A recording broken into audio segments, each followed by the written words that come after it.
Welcome to Stone Cottage Adventures. I often photograph my little cottage from this angle. It's just such a pretty view of the house. This was taken in mid-June, and the purple clematis and the pink sweet peas are blooming. And, you know, you can't really see what's behind the fence. And yeah, that is kind of intentional.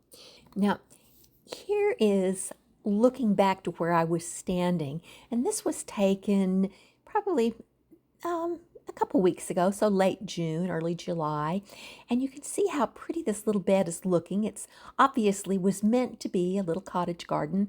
The red is bee balm or monarda, and from this angle you can see some other things beginning to bloom, the sweet peas, the pink sweet peas.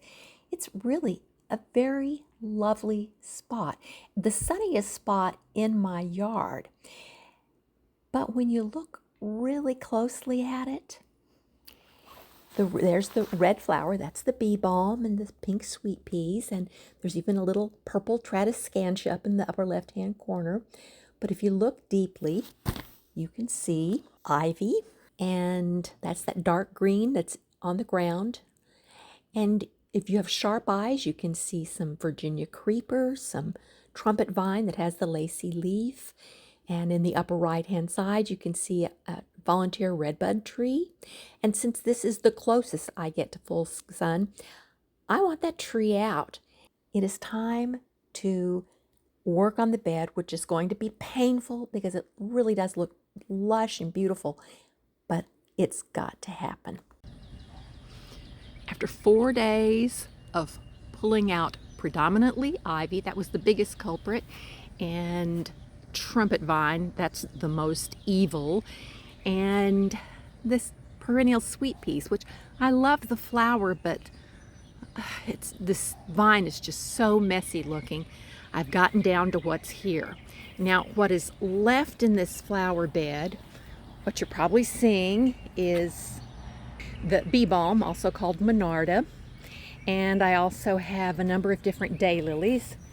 There's a couple of daylilies there. Daylilies only last a day, so some of these were blooming yesterday and the others haven't opened up today. That's a really pretty one. I'll have to show you a picture of that later on. And here's an orange one over here. And there's the tiger lily. He's had a little bit of I think the weeds were holding him up, so he's having a hard time standing upright. And here we have, I think that's Rudbeckia. I could be wrong on that. I'll put it on the screen if it's something else. But that's doing quite well here. So there is some interesting stuff in here.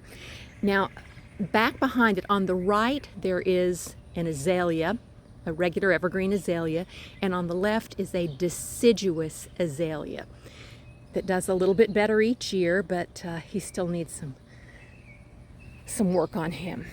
Now, there are also that tall thing growing back in the corner behind the red flower. That's asters that'll bloom in August and September, and so I left some of it there.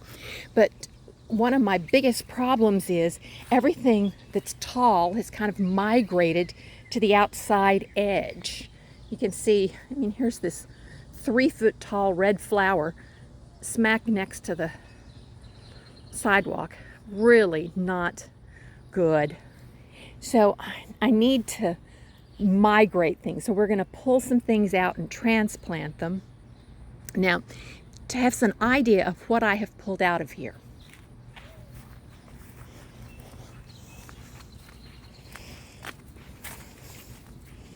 Here are 3 of those huge bags, totally stuffed. I'm sure they each weigh probably 30 pounds. So here are 3 of them, and then I've got a 4th one going over there that's only about 3/4 full. But you can see this needs some help. Now, this is kind of an interesting time of year to buy things because a lot of the big box stores are trying to get rid of things. And so I found my best value is this hydrangea that I picked up half price, $15 at Home Depot, and I picked up the delphiniums. These are a low-growing delphinium that don't get quite so high. I got 3 echinaceas, I got 3 delphiniums, and the echinaceas and the yarrow. I got the yarrow, 3 yarrow. I got those at Lowe's. So it's a fun time to kind of hit and see what's left there. And if it's still alive after all this time, this late in the season, it's usually a pretty tough plant. That's why the echinacea and the yarrow are still in good shape.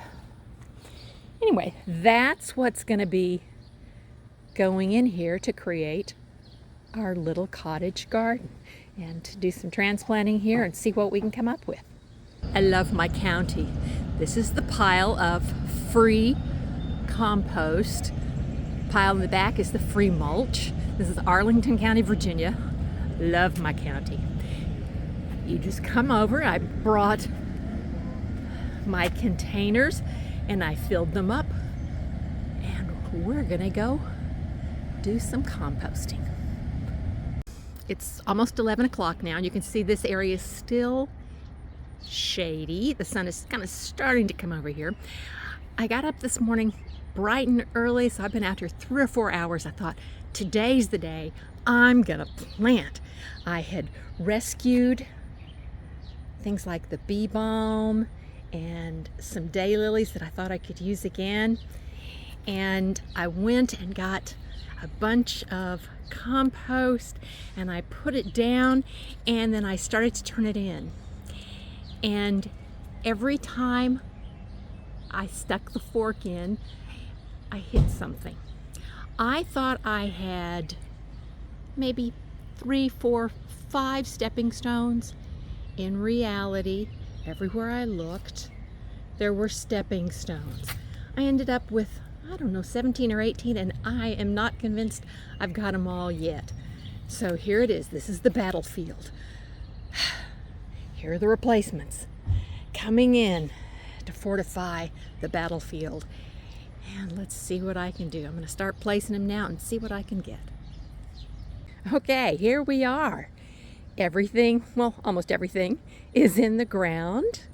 You can see here at the front, I planted the 3 echinacea. They are supposed to be 18 to 24 inches tall, so they're a little bit shorter variety. And you can see the variety here on the screen. And behind that is our hydrangea. I tried to give him enough room. He should be 3 to 4 feet tall and 3 to 4 feet wide, so maybe a little width issue. This is Proven Winners Let's Dance Ariba. And in my soil, it should be a little more purplish. We're a bit acidic. It's coming out pink, but we'll see what happens over the years. And back behind that is the 3 low-growing delphiniums. They should be about 18 inches tall and about 18 inches wide, so they should have enough space back there. I used a few of those. I think we ended up with like 19 stepping stones, so you will see some stepping stones in there. And this is the bee balm, predominantly bee balm that was already there. You can see one sweet pea that's still there. I think these bee balm I actually transplanted that were more towards the front and not looking very attractive. Back here are some daylilies that again were way in front, and I've transplanted them. Now that the ivy is off my fence, I wanted to have something that looked pretty through the fence. And back here, you can just see, I'll get a little bit closer, but a little bit of the yarrow. And I was on the tail end of some of the blooms there. There's some new blooms coming on, but a little bit of yarrow back there. And tipped over, it's a phlox that hopefully now that it's getting a little more sun, it won't be quite so tall in the future, and I'll keep it trimmed back. And then over here, these are some daylilies that a few of them were transplanted and a few of them were there. So I made a little cluster a little bit farther back. And again, the same thing with the Monarda. Some of it was there and some of it I transplanted. And I've propped up my tiger lily. My tiger lily is actually blooming right now. So that's kind of fun. This Monarda right here, it's a little floppy there behind the stone. That was a complete transplant. We elevated the stone a little bit. One of my neighbors came by and said, "Oh, you got a stone." And I'm like, no, it's always been there. Just didn't show from all the debris, plant debris that was growing on it. And I just never seemed to manage to catch this one. This pretty apricot colored daylily. So you can see yesterday it was blooming, and then tomorrow it'll probably be blooming too. But there is kind of a pale, creamy colored one behind that. And here's the Rudbeckia. And I put in stones here so we can step back. I'll get my husband to set them down a little bit lower. Now, bulbs.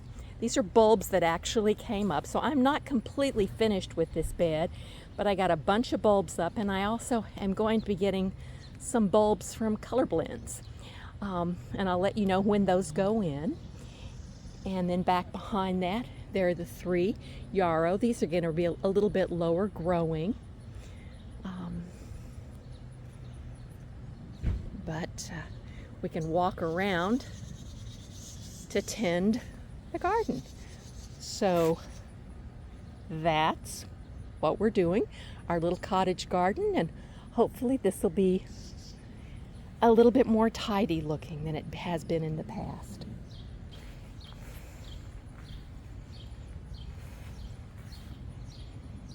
So give you a little angle. You know, when you start a garden or you are redoing a garden like I've done with this one, there is so much negative space, but you have to leave room for the plants to grow in. And that definitely has happened. Oh, I'm sitting there looking. That clump right there, that's a clump of daylilies. Those little blobs there, and I could dig a little hole and stick them in the ground there. Now, those of you that envy my sweet peas, don't worry. I took them out, but I didn't really take them out. There are a lot of the roots. They are a perennial sweet pea that have a rather evil looking root. I don't think there's any way I could get it all out. It's kind of like the ivy. But the sweet pea actually will come back. Whether or not I'll allow it to grow is a little mystery, because it certainly does get ratty looking. But there we go. Thanks for joining us, and if you'll stay tuned, I will tack on the announcement of who won Glorious Shade, our book giveaway. Well, 2 weeks ago we had a contest to give away a copy of Glorious Shade by Jenny Rose Carey. And thanks to Jenny for donating the book. And thanks to all of you who participated. And our winner is Wendy's Garden, and we'll be putting that in the mail to her as soon as I hear from her. And thanks again, and maybe we can do something like this again. Have a good day. Thanks.